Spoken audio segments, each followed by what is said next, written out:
Hello, good everyone! Let's welcome back to my vlog. This is Lalin BC Sir. Today may share ako sa inyo na bagong recipe na ito ay aking ginawa. Actually, second time ko na ito na ginawa pero first time ko lang siya ginawa ng video. So ito ay share ko sa inyo. Hello, good everyone! Today andito naman yung inyong lola sa kitchen.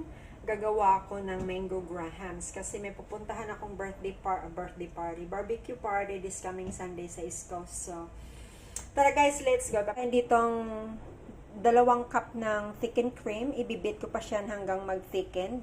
Meron tayong 3 mangga. Ano na siya? Green pa siya pero luto na yan sa loob. 2 pack ng grahams, 1 can of evaporated milk, at saka 1 can ng condensed milk. So tara, let's go! So, andito na tayo, halapira. Gawin na natin na to para makapagpahinga na tayo ng maaga. So, meron ako ditong 300 ml na thickened cream. Yung ginamit ko dito is fresh talaga, yung na thickened cream. So, ibibit lang natin siya hanggang mag-thicken siya para masarap yung kapit niya. Hindi, masarap. Masarap talaga pag gawin natin yung tama, di ba? So, well, anyway, napakasarap pag fresh talaga yung gagamitin mo rather than, masarap naman yung Nestle, pero I prefer talaga yung fresh cream. So, ititikin na natin siya. Pagkatapos na nagtikin na natin siya, ilagay na natin yung ating 1 can of condensed milk para matamis, kasing tamis ng buhay natin. 'Di ba? Paglagyan natin ng sugar yung buhay natin, syempre talagang matamis. Matamis tayo sa lahat. Matamis tayo para sa lahat. Yun ang ibig kong sabihin. Well, anyway, that's life. So, sabi ko nga sa inyo, 'di ba, yung pagluluto, hindi talaga yung pagluluto na seryosohin mo, pero yung pagluluto is isa sa mga bagay na ibigay mo naman yung puso mo para masarap yung niluluto mo. So, 'di ba? Hindi lang tayo nagluluto para may makain tayo, hindi lang tayo magluluto para may serve lang tayo sa mga kapwa natin. Magluluto tayo para ibigay din yung heart natin, para masarap yung i-offer natin sa kapwa natin o sa pamilya natin. So, anyway, andito na tayo. Natikin na yung ating cream, nailagay na natin yung ating condensed milk. So, dito naman tayo ngayon sa paghihiwa ng mangga. 3 malalaking mangga lang yung ginamit ko dito. Medyo green pa yung dalawa, pero masarap siya, matamis. Ano kasi siya yung ginamit ko, yung Taiwanese mango. Super big, kaya kahit 3 lang siya. Yung isang piraso, I think is about a kilo, 1/4 to a kilo and a half. Is super big siya guys, super big. Kaya, hindi ko siya pwedeng magamitan ng baso, otherwise is too small yung baso. Kaya ginamitan ko siya ng plastic cup para easy pa na tanggalin natin yung flesh niya sa kanyang skin, 'di ba? Kaya ayan, medyo nahihirapan pa tayo, pero that's life, 'di ba? Yan ang buhay. So, pag hindi tayo dumaan sa proseso, pag hindi tayo dumaan sa toughest life, hindi tayo maglo-learn. Oh, 'di ba? Yun na yun. Nandito na naman si Charo Santos niyo. Well, anyway. Alam niyo guys, matagal ko na to siyang iniisip na gawin, but I've never ever made it before. So, this is my first time actually. Pero, gawin natin, ibigay natin yung puso natin para masarap. Well, anyway, pagkatapos natin siyang tanggalin, na-separate na natin siya, or natanggal na natin siya sa kaniyang skin, isa-slice lang natin siya evenly, thinly. Hindi naman totally thin, pero about like a 2 cm thick in 8 slices. Medyo marami-rami yung mangga natin, so kaya wag natin tipirin, di ba? Sa lahat ng bagay, hindi naman sabihin natin na tipirin natin, hindi naman natin sabihin na sobrahan natin, kasi pag nasobrahan, hindi naman maganda. Pag tipirin natin, wala naman lasa. Yung tamang-tama lang na it gives flavor enough to make it so ready tasty na yung ating thickened cream. So, Ready ito na rin naman yung guys, ating mango, ready na yung yung ating lahat ng grahams, mga at saka yung ingredients. Nakata natin yung ating mango, nabit na natin yung ating cream, evaporated milk. nasali So, na let's natin start. sa container yung ating evaporated milk para i-dip natin yung ating Graham's bread. So, andito, yung mango na yan ay yung sa kanyang buto na natira. So, ini-scrape ko siya para ilagay natin siya sa base para hindi dumikit yung ating Graham's biscuit sa baba ng ating container. So, i-scattered ko lang siya together with a spoonful of thickened cream para syempre masarap pag hinalo-halo mo, 'di ba? Mapangit naman yung lasa ng pagkain natin pag hindi natin halo-haloin, 'di ba? Mas masarap pag halong-halo. Katulad din ng paghalo natin sa buhay natin. Hindi lang tayo mag-go straight forward. Kailangan din natin yung so many cross and turns, 'di ba? So, nothing is perfect pag hindi po tayo mag-cross and turn. So, ayan, i-flat out ko na evenly yung ating base. So, didip na natin yung ating Graham's biscuit sa ating evaporated milk.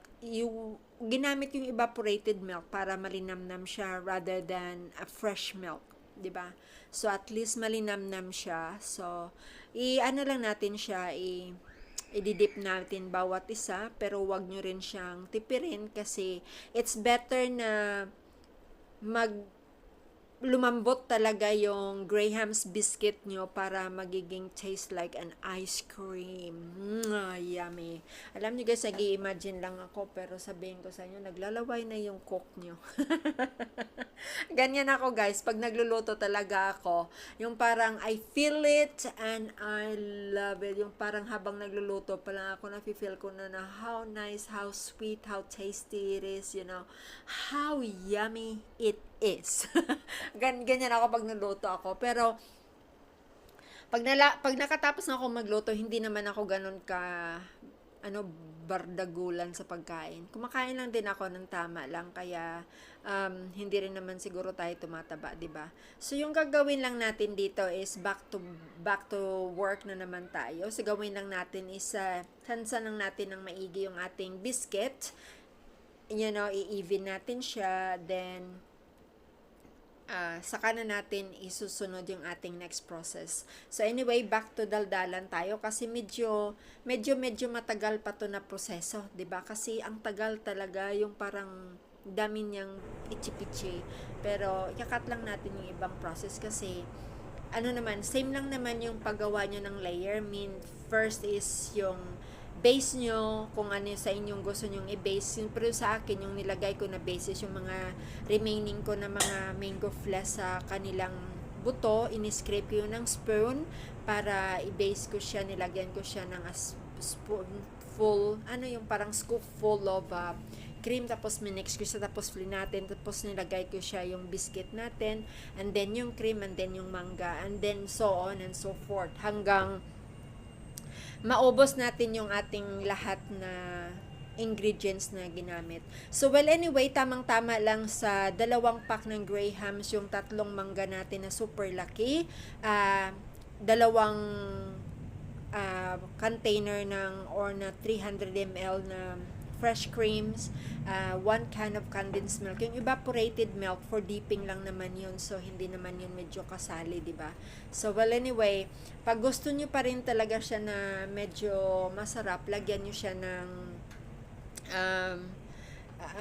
vanilla essence, yung inyong cream, o di kaya yung vanilla beans. Masarap talaga siya pag mayroong vanilla beans. Kaso lang wala na kaming vanilla beans, kaya in-opt out ko na lang siya. Pero talagang na-try ng kaibigan ko dati na lagyan siya ng vanilla beans. Masarap talaga siya, guys. So ayan, sobrang ng inyong lola, kaya ini-even niya talaga yung paglagay ng mango kasi sobrang dami ng mangga natin, kaya kailangan natin siyang ubusin. So, 'di ba? Walang tipiran dito, guys, kasi pag walang tipiran, masarap talaga. Ganun din sa buhay.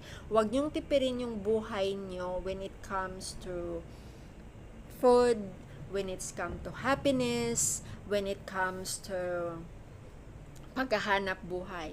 Kasi in a way, sa paghahanap buhay natin, kung ano yung pagsipag mo, ganun din yung income mo, ganun din yung kaligayahan sa buhay mo.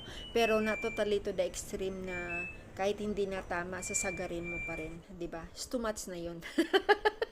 Andito na naman yung inyong Charo Santos. So, well, anyway, just, it's a comparison with sa, katulad sa mga, like, is it up an example ko lang yung mga ginagawa ko sa buhay kasi ako isang OFW lang din. Ginagawa ko lang din yung tama sa hirap at ginhawa, na iraos ko din yung yung aking mga kapatid, hanggang nakapagtapos sila, hanggang sa ngayon ay happy na rin sila sa kanilang pamilya. So, 'di ba hindi nasakit 'yun sa ulo pag natulungan mo sila. Yung iba kasi yung sinasabi nila na i-look after mo muna yung sarili mo bago yung mga pamangkin mo, bago yung mga kapatid mo.